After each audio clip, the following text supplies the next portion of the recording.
Hello all, I welcome you all to this video lecture on the poem On Killing a Tree by Gieve Patel.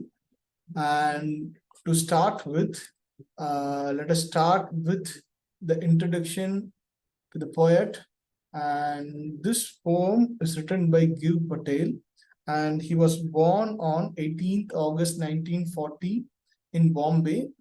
He's still alive, he's 83 years old, and he's an Indian poet, playwright, painter, as well as a physician. He got his medical degree from Grant Government Medical College, Mumbai. He's an environmentalist, and he belongs to a group of writers who have subscribed themselves to the green movement, which is involved in an effort to protect the environment.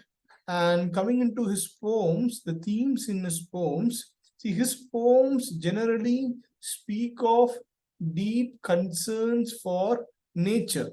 First thing that we find in his poem is his poem generally speak of deep concern for nature.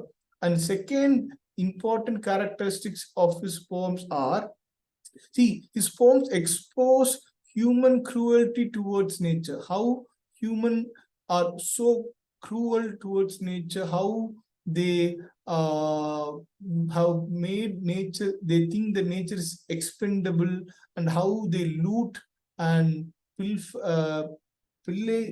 how they loot the nature, how they destroy the nature. That is what his poem generally deal with.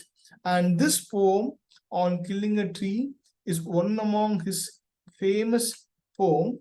And to give you more information about this poet, Gieve Patel, see, he initially was a doctor.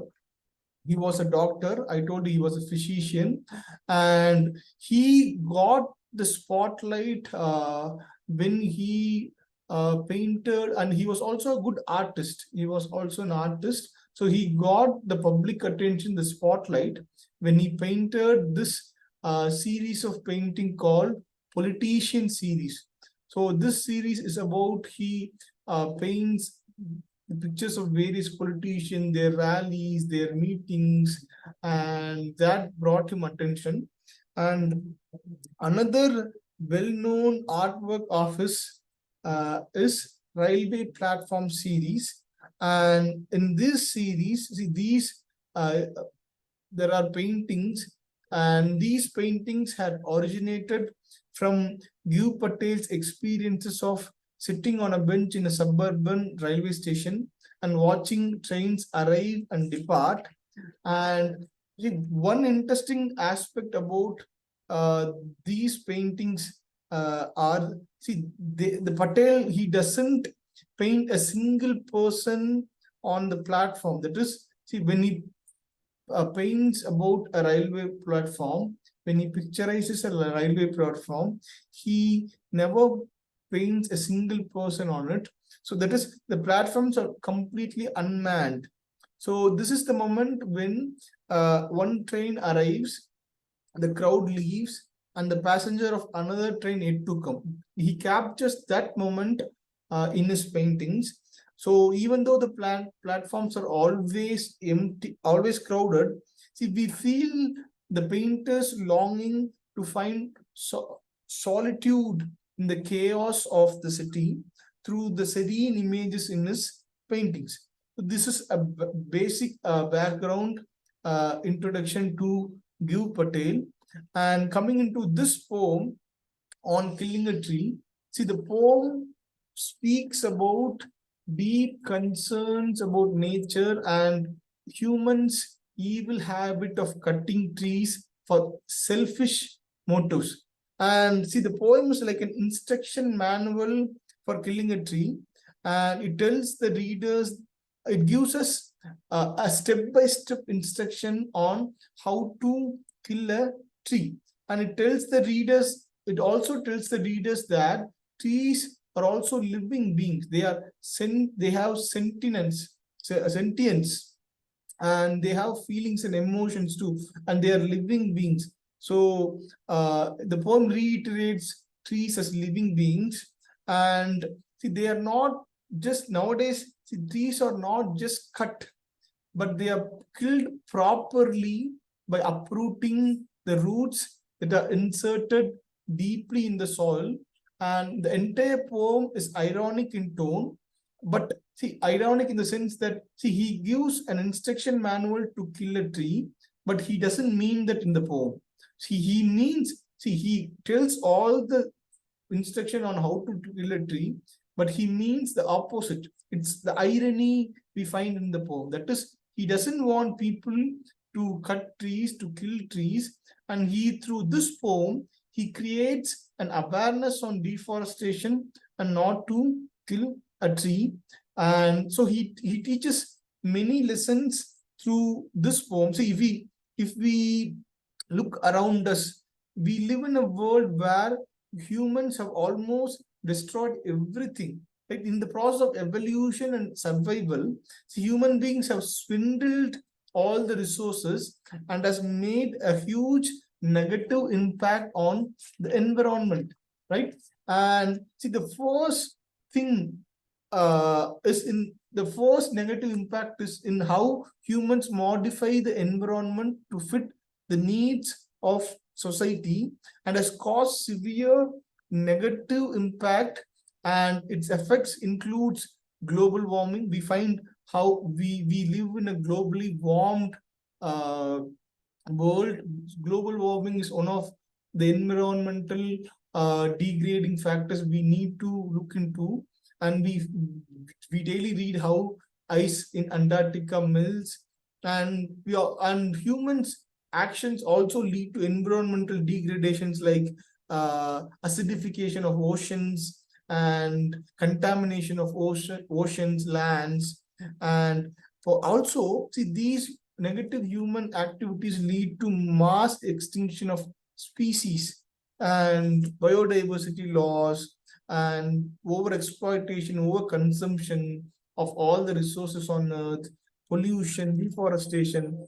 All these are the effects of human negative impact. So now let us move into the poem. We'll read the text and we'll analyze and understand the poem. And it takes much time to kill a tree. Not a simple jab of the knife will do it.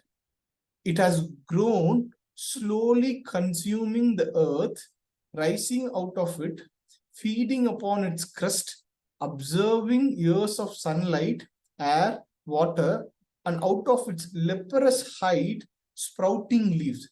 See, the first stanza of the poem describes the long drawn out, the slow process by which the tree grows, and how it has taken many years for trees to grow, slowly consuming the earth, rising out of it, and feeding upon its crust, receiving sunlight, air, water. And it tells how a life erupts and grows, a tree sprouts, and then how it grows into a big tree. That is what is shown. It is projected in the first stanza. And see, so it is not easy to kill a tree. It takes, see, look at the first two lines, first 2-3 lines. It takes much time to kill a tree. Not a simple jab of knife will do it. You can't just take a knife and go and jab a tree and you expect a tree to die. It won't do. It won't kill the tree, because see, the tree has grown for years, slowly consuming the earth and taking sunlight, and years of sunlight, air, water, and out of its leprous hide it has sprouted leaves. Leprous hide here means the cracked earth, right? Leprous.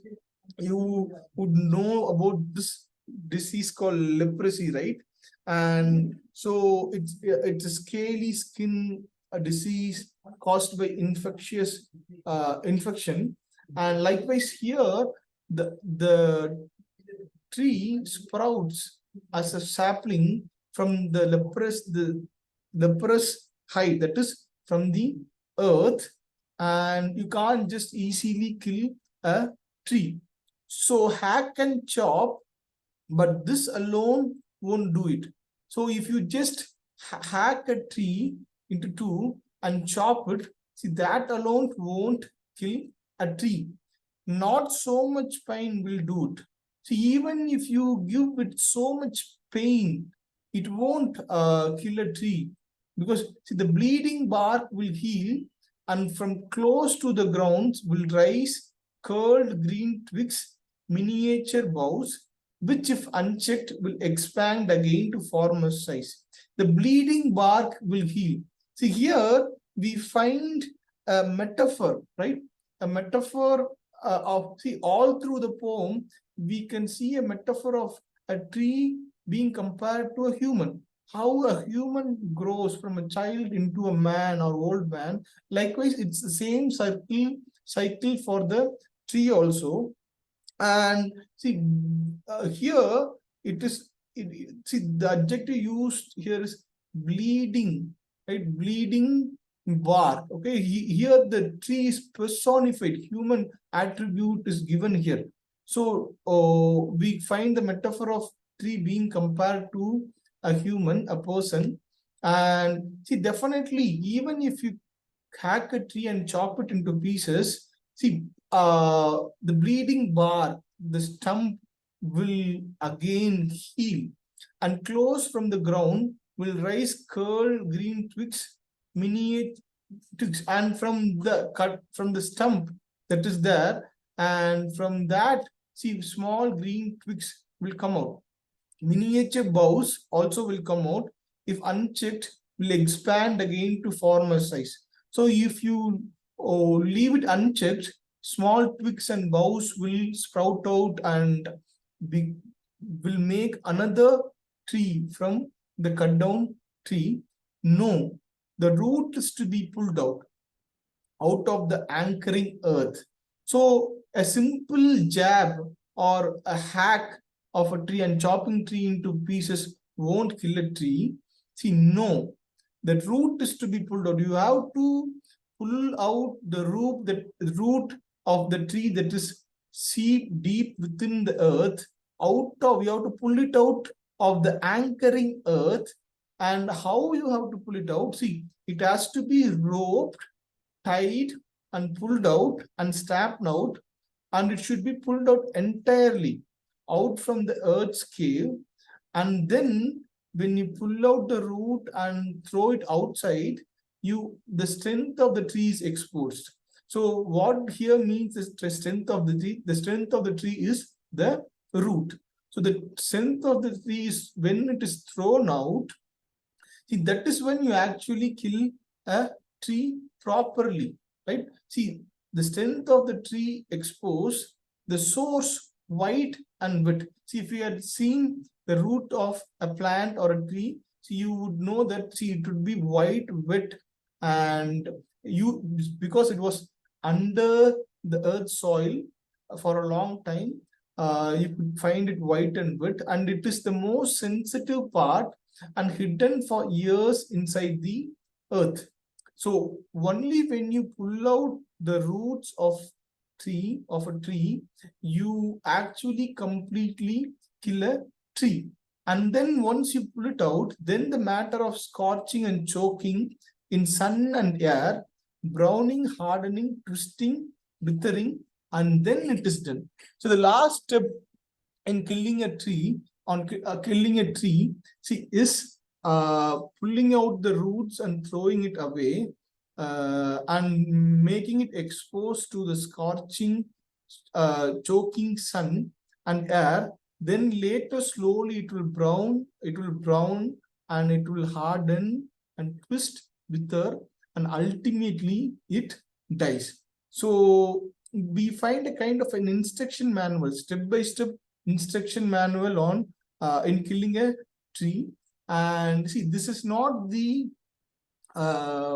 agenda. This is not the aim or motto of the poem. See, the poem is ironic in tone. The poet, even though he tells all this, see, he is ironic in his tone, and he expects people to not kill a tree. He creates a kind of awareness that see, even trees are like living beings. They have life. They bleed. They bark. They have sentience. So we have to respect trees. We get so much out of the trees, and we have to protect trees. That is what the message of this poem is. And some of the themes that are found in this poem are human carelessness, injustice for eco-living, the resilience of trees, manual to kill a tree, protest poem. This poem is a kind of protest poem, and ecocentric living, how humans have to have this ecocentric attitude in living, and how deforestation is affecting humans, and humans are cutting down trees, and how humans assault trees and for their own benefits, right? So these are the themes that are found in this poem. Okay, with that we stop here. Thank you.